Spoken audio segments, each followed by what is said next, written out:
يا هلا ومليون هلا بالحبايب، عاملين ايه؟ يا رب تكونوا بخير وفي احسن حال. وحشني جدا جدا جدا، احلى شوية جاتوهات في الدنيا. هنسمي بالله ونصلي على الحبيب المصطفى، اللهم صل وسلم وبارك على سيدنا محمد وعلى اله وصحبه وسلم تسليما كثيرا. الفيديو ده الجو بتاعه غريب بس قلت لازم اصور. طبعا انتوا عارفين ان احنا مصر كلها يعني في ساعتين قطع نور، فالنور قطع عندي وبرضه بصور لكم وهو النور قاطع.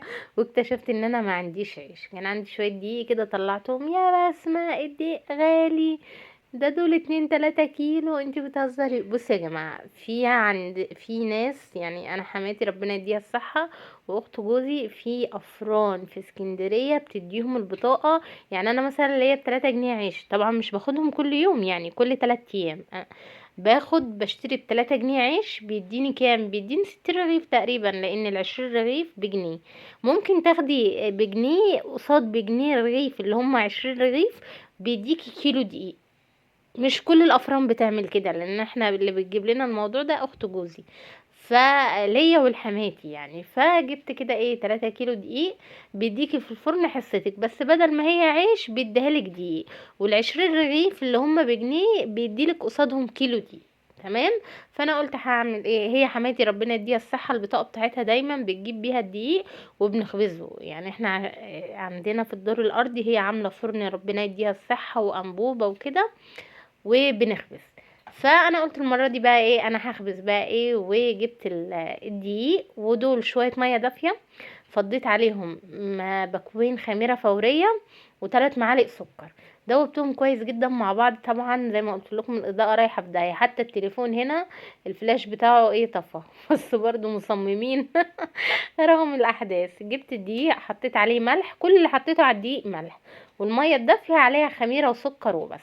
ونزلتهم بقى ايه على العجين بتاعي، ونسمي بالله بقى ونبتدي ايه نعجن العجين بتاعنا. ده بقى ايه، اعجني واعجني واعجني لحد لما ايه تبقى معانا عجينه متماسكه. زي ما انتم شايفين كده. لو احتاجت ميه بتديها ميه، ولو احتاجت دقيق بتديها دقيق. طبعا يا جماعه انا حطيت عليهم حوالي كيلو دقيق فينو. تمام، عشان نبقوا عارفين حطيت حوالي كيلو دقيق فينو على العجينه بتاعتي، لان هو الدقيق اللي بيديهولك يعتبر دقيق بلدي، يعني مش الدقيق الواو. ماشي. ف كيلو الدقيق الفينو لا بيخليه في حته تانية بصراحه، بيمسكه كده وبيخلي لونه وطعمه حلو زي ما انتم شايفين كده. عجنت الكميه بتاعتي وبعدين بغطيها بكيس كويس جدا يا جماعه عشان وشها ما ينشفش. وبعدين هرمي عليها فوطه، اي حاجه تقيله يعني، كمان ده مش فوطه في الجو الساقع اللي احنا فيه ده، لا لازم حاجه ايه تدفي. هنا زي ما انتم شايفين كده هجيب الصينيه اي حاجه هتقطعي عليها، وحطيت عليها رشه كده من الرده.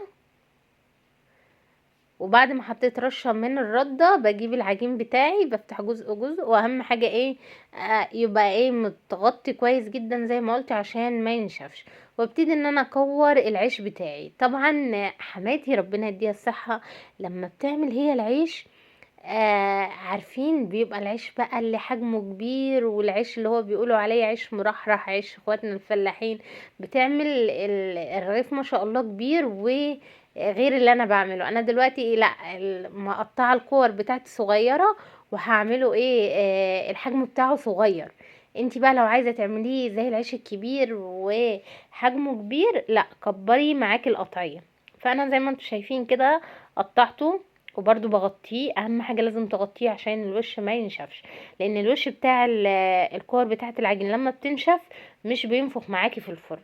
دي الفرن بتاعتنا زي ما انتم شايفين كده، هي بتاعت حماتي ربنا يديها الصحة. احنا البيت بتاعنا بتاعنا احنا، يعني ما عندنا السكان كل واحد دور وكده. فهي مخليه الدور الارضي بقى ايه جايبه فيه الفرن ومعدات الخبير دي، فبنخبز فيه. فزي ما انتم شايفين كده بحط شويه رده على السطح بتاعي، واي حاجه بقى مردانه اللي انا بفرد بيه ده، اي حاجه بتحطي حبه رده كده على الوش، وبتبداي ايه تفردي بقى ايه العيش بتاعك. انا قلت ان انا ايه هفردهم كلهم يعني، او هفرد حبه منهم واغطيهم. بحيث ان انا ايه اشتغل في الفرن بقى احطهم ايه ورا بعض زي ما انتوا شايفين كده، لان انا كمان مش عاملاه بقى ايه كبير بقى وسميك عشان يبقى فيه لبة بقى وقوي. فانا لا، لازم ايه ان انا بعد ما بفرد الارغفة بتاعتي او رغيف العيش. بصوا هنا لزقت عادي، الجيش قالك اتصرف، بنكمل عادي.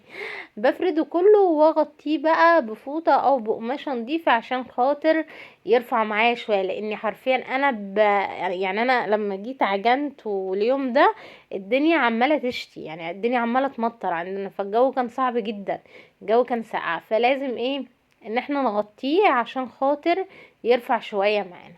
هخلص كل الكمية، وعندي هنا زي ترابيزة كده برضو مخصصة بنخبز عليها العجين، حطيت عليها رشة من الردة، وفردت عليها كده الأرغفة بتاعت العيش اللي أنا فردتها، وبغطيها وبسيبها قد كده 10 دقايق ولا حاجة على قد ما تدفى كده.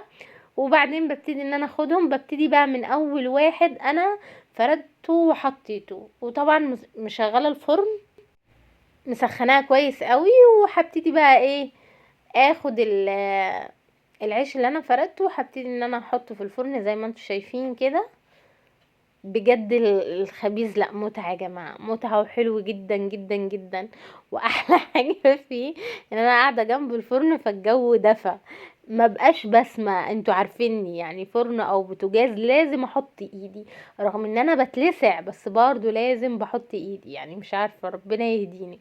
هنا حطيت الارغفة بتاعتي زي ما قلت انا عاملاها ميني صغير، يعني تحسوه زي الشام شوية مش كبير. هنا لازم تقفل الفرن عشان ينفخ معاك، بس انا ايه فتحت جزء كده عشان اوريكم ان هو ايه بينفخ معايا وجميل ما شاء الله زي ما انتم شايفين كده.